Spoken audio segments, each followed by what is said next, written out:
अस्सलामु अलैकुम वरहमतुल्लाहि वबरकातुहू व मग़फ़िरतुहू। आज का हमारा सबक नंबर 21 है और इसमें हमने वक्फ़ की अलामात वगैरह वक्फ़ के मुतालिक पढ़ा था। फिर हमने उसमें नूने कुतनी भी पढ़ा था और हमने उसमें समझा था कि नूने कुतनी क्या चीज़ है। और हमने उसमें वक्फ़ की कई चीज़ें पढ़ी थी कि अगर ता आ जाए तो कौन सा वक्फ़ है और इस पर हम क्या करेंगे, अगर मीम आ जाए तो ये कौन सा वक्फ़ है और इसमें हम क्या करेंगे। और इसमें अगर हम लोगों ने फिर पढ़ा था कि अगर इसमें गोल जिस तरह ये अलामत आ जाए तब हम क्या करेंगे। हमने बहुत कुछ पढ़ा था। आज हम नूने कुतनी का पढ़ेंगे। नूने कुतनी क्या है? नून तनवीन के बाद हमज़ा वसली आ जाए तो वसल में यानी तनवीन दो ज़बर दो ज़ेर दो पेश। अब यहाँ पे असल में दो ज़बर लगे हुए हैं लेकिन यहाँ पे अब एक ज़बर इसलिए लगा दिया क्योंकि यहाँ पे नूने कुतनी का कायदा लग गया। अब ये आगे आ जाएगा लेकिन यहाँ पे दो ज़बर हैं। अब तनवीन क्योंकि दो ज़बर दो ज़ेर दो पेश को तनवीन कहा जाता है, यहाँ पे ऑलरेडी दो ज़बर हैं। अब यहाँ पे फिर हमने समझा कि तनवीन के बाद हमज़ा वसली आ जाए तो हमज़ा वसली यानी मिलाने वाला हमज़ा आ जाए, ये वाला हमज़ा अल वाला हमज़ा। अगर हमज़ा वसली आ जाए ये वाला जो ये अलिफ है, अब आप समझ रहे होंगे कि हमज़ा कैसे हो गया। ये हमज़ा क्योंकि अलिफ जब आगे आ जाए तो हमज़ा वसली आ जाए तो ये वाला इसे भी हमज़ा कहते हैं। अब हमज़ा आ जाए तो वसल में हमज़ा वसली को गिराते हुए यानी मिलाने की सूरत में, वसल का मतलब होता है मिलाना, मिलाने की सूरत में हमज़ा वसली को गिराते हुए यानी ये जो हमज़ा है इसे गिराते हुए तनवीन के नून साकिन को ज़ेर देकर एक छोटा सा नून लिख दिया जाता है, उसे नून कुतनी कहा जाता है। तनवीन के नून साकिन को, अब तनवीन का नून साकिन कौन सा है, इसकी भी कई चीज़ें हैं और वो मैं आपको समझाऊँ कि तनवीन का नून साकिन किसे कहते हैं। मैं आपको यहाँ पढ़ा देती हूँ, समझा देती हूँ, उसके बाद फिर हम कायदा पढ़ते हैं। अब यहाँ देखें तनवीन का नून साकिन कौन सा है। तनवीन के नून साकिन का मकसद होता है जिस तरह तनवीन ये वाला नून साकिन, अब मैं आपको ये बताऊँ, दो ज़बर एक अलिफ शर्त होती है। ये ग्रामर का कायदा है, आपको नहीं बता सकती फ़िलहाल, लेकिन इतना है कि दो ज़बर जो है ना वक्फ़ के हालत में एक अलिफ में बदल जाता है तो वो ये कायदा है। उसके बाद है दो पेश, इसको कहा जाता है तनवीन, इसे तनवीन कहा जाता है। अब ये जो तनवीन है, अब वो कहते हैं तनवीन के नून साकिन को ज़ेर देकर एक छोटा सा, तनवीन का नून साकिन कौन सा है असल में ये जो है। अब इसे पढ़ने का तरीका क्या है, हमज़ा दो ज़बर अन, सॉरी मैं हमज़ा ही लगा देती हूँ यहाँ पर, अन इन उन, ठीक है। अब यहाँ पर है, यहाँ देखें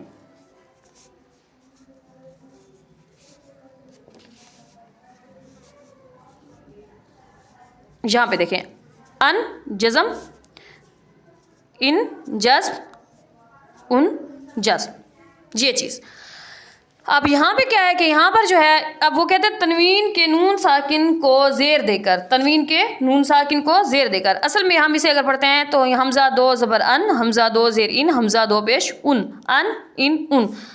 अब यहाँ पर ज़बर ज़ेर और पेश का जिक्र है। यहाँ पे हमज़ा नून ज़बर अन, हमज़ा नून ज़ेर इन, हमज़ा नून पेश उन, अन इन उन, ये चीज़। अब आप ये अपने दिमाग में रखें कि ये वाला, ये जो तनवीन है इसे जब खोलते हैं तो ये वाली सूरत बन जाती है, अन इन उन। इसका बताया गया है कि तनवीन के नून ज़ेर, जो तनवीन के क्या कहते हैं, तनवीन के नून साकिन को ज़ेर देकर, तनवीन का जो नून साकिन है ये वाला, ये नून साकिन ज़ेर देकर, अब यानी यहाँ पर अन इन उन, इसी को यानी ये वाला जो नून है इसको हम नून ज़ेर नहीं कर देंगे, नून ज़ेर नहीं कर देंगे और नून ज़ेर नहीं कर देंगे, एक छोटा सा नून लिख दिया जाता है। अब यहाँ पर है ये खुल जाएगा, ये जो दो ज़बर हैं, दो ज़ेर हैं और दो पेश हैं, इसे हम खोल देंगे और जब इसे हम खोलेंगे तो ये बन जाएगा, ये वाला जो नून है, ये जो अन है, ये अन इस तरह हो जाएगा। मैं इस तरह जज़म मैंने इस तरह लिख दिया था कि हम पेश और जज़्म में फ़र्क रहे, मैंने इसलिए उल्टी लिख दी है। अन को ये जो जज़्म है इसको कट करके इसको नून ज़ेर नहीं कर देंगे और इसको कट कर देंगे, ये भी ख़त्म, क्योंकि ये जो एक अलिफ है ये बाकायदा यहाँ पर जिस तरह मैं पहले हरूफ लिखा था खैरन, ये अब ये खैरन है। अब यहाँ पे आगे मिलाने के लिए ये वाला जो है ये रा दो ज़ेर, या सॉरी ये रा दो ज़बर रन, ये असल में ये वाली आवाज़ निकलेगी, रा नून ज़बर रन, ठीक है, ये वाले असल में ये बन जाएगा। लेकिन फिर उन्होंने कहा कि अब ये वाला जो रन है इसमें जो ये इस तरह का है। अब वो कहते हैं रा दो ज़बर रन, ये असल में यूं वाला है ब्रान। अब वो कहते हैं कि इसके नून ज़ेर नी का हम ये जो एक है, एक जो है इसका जो एक अलिफ है ये बरकरार रह जाएगा, ये अलिफ रह जाएगा, ठीक है। इसको اس طرح ایک زبر لگا دیں گے اور یہ والا جو نون زیر نی ہے اس کے نون زیر نی یوں کر دیں گے. اس طرح کا قاعدہ لگ جائے گا اس کا. وہ کہتے ہیں تنوین کے نون ساکن کو زیر دے کر ایک چھوٹا سا نون نکلا. تنوین کا نون ساکن یہ ہے، اس کو زیر دے کر اس طرح چھوٹا سا باہر نکال دیا جاتا ہے اور اس کی جو 2 زبریں ہیں ان 2 زبروں میں سے ایک زبر کو کٹ کر دیا جاتا ہے اور باقی ایک زبر جو باقی رہ جاتی ہے. یہ اس کا سبق ہے. اب آئیے سمجھ آئیے کہ اب آپ کو پتہ چل گیا ہوگا کہ تنوین کا نون ساکن کون سا ہے. یہ والا نون ساکن ہے، ان ان ان. اسے بھی ایسے پڑھا جاتا ہے ان ان ان. ویسے حمزہ 2 زبر ان، حمزہ 2 زیر ان، حمزہ 2 پیش ان ان ان. جب ہم رواں پڑھتے ہیں سیم ہے، رواں پڑھتے ہیں سیم ہے، رن رن رن بن بن بن. اس طرح سے ہم با 2 زبر بن، با 2 زیر بن، با 2 پیش بن بن بن بن. سیم ٹو سیم ہوتا ہے. اس لیے یہ والا جو نون ساکن ہے میں نے اس تنوین کو کھول کر آپ کو بیان کر دیا کہ جب یہ تنوین کھلے گی اس طرح سے بنے گا اور جب یہ اس طرح سے بنے گا تو اس طرح کا جو یہ نون ساکن ہے یہ باہر آئے گا اور اسی نون ساکن کو ہم باہر نکال دیں گے اور اس کو ایک زبر کر دیں گے اور نون زیر نی کا اضافہ کر دیں گے. اور حمزہ وصلی والا جو حمزہ ہے وہ یہ والا حمزہ آ جائے گا. اس طرح کے حمزہ ہم گرا دیں گے، یہ والا حمزہ. ٹھیک ہے، اب ہم آئیے سبق پڑھتے ہیں. سبق بھی ہم جب ہجے کریں گے پہلے ہم اس کی 2 زبر کے ساتھ کریں گے، اس کے بعد یہاں والا پھر اس کا علیحدہ کریں گے، اس کا علیحدہ کریں گے ہجے. اعوذ باللہ من الشیطان الرجیم. بسم اللہ الرحمن الرحیم. خا یا زبر خی، را 2 زبر رن خیرن. حمزہ لام زبر ال، واو زبر وا الوا صاد.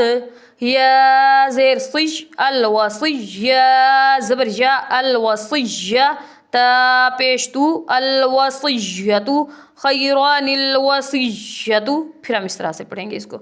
شین یا زیر شی، با 2 زبر بن شیبن. حمزہ سین زبر اس، سین زبر سا اسا. میم الف زبر ما، السما. حمزہ پیش او، السماء. شیبن السماء، کیونکہ نون زیر نی کا وہ باہر نکال دیں گے.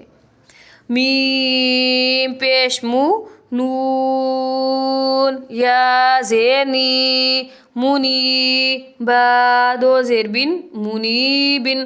حمزہ دال پیش اد، خا پیش ہو اد ہو. لام واو پیش لو اد خلو. ہا الف زبر ہا، ادخلوہا. منیبین ادخلوہا. یوں پڑھا جائے گا. 2 تنوین کو ایک زبر میں یا ایک زیر میں یا ایک پیش میں کنورٹ کر دیں گے. السلام علیکم ورحمۃ اللہ وبرکاتہ.